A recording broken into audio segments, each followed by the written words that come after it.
सपिंडीकरण श्राद्ध की विधि। और कहते हैं, हे पार्थिव, इस सपिंडीकरण कर्म को भी 1 वर्ष 6 माह अथवा 12 दिन के अनंतर एकोदिश श्राद्ध की विधि से ही करना चाहिए। इसमें तिल, गंध और जल से युक्त 4 पात्र रखे। इनमें से एक पात्र मृत पुरुष का होता है तथा 3 पृथगढ़ के होते हैं। फिर मृत पुरुष के पात्र स्थित जल आदि से पृथगढ़ के पात्रों का सिंचन करे।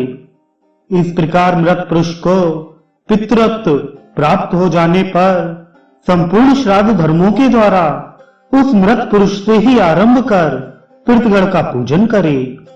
हे राजन, पुत्र, पौत्र, प्रपौत्र, भाई, भतीजा अथवा अपनी संपिंड संतति में उत्पन्न हुआ पुरुष ही श्राद्ध आदि क्रिया करने का अधिकारी होता है।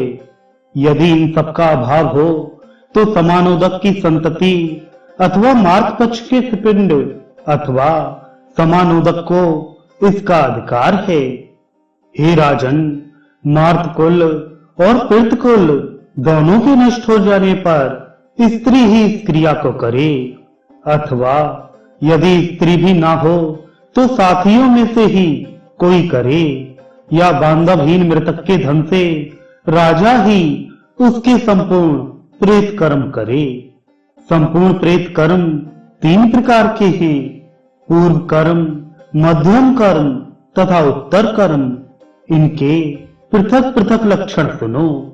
दाह से लेकर जल और शस्त्र आदि के स्पर्श पर्यंत जितने कर्म हैं उनको पूर्व कर्म कहते हैं, तथा प्रत्येक मास में जो एकोदिष्ट श्राद्ध किया जाता है वह मध्यम कर्म कहलाता है। और हे नृप, सपिंडीकरण के पश्चात मृतक व्यक्ति के पितृत्व को प्राप्त हो जाने पर जो पितृ कर्म किए जाते हैं वे उत्तर कर्म कहलाते हैं। माता पिता, सपिंड, समानोदक समूह के लोग अथवा उसके धन का अधिकारी राजा पूर्व कर्म कर सकते हैं, किंतु उत्तर कर्म केवल पुत्र, दौहित्र अथवा उनकी संतान को ही करना चाहिए।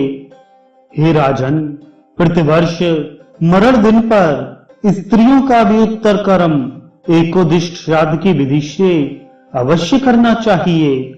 अतः हे अनघ, उन उत्तर क्रियाओं को जिस जिस विधि से करना चाहिए वह सुनो।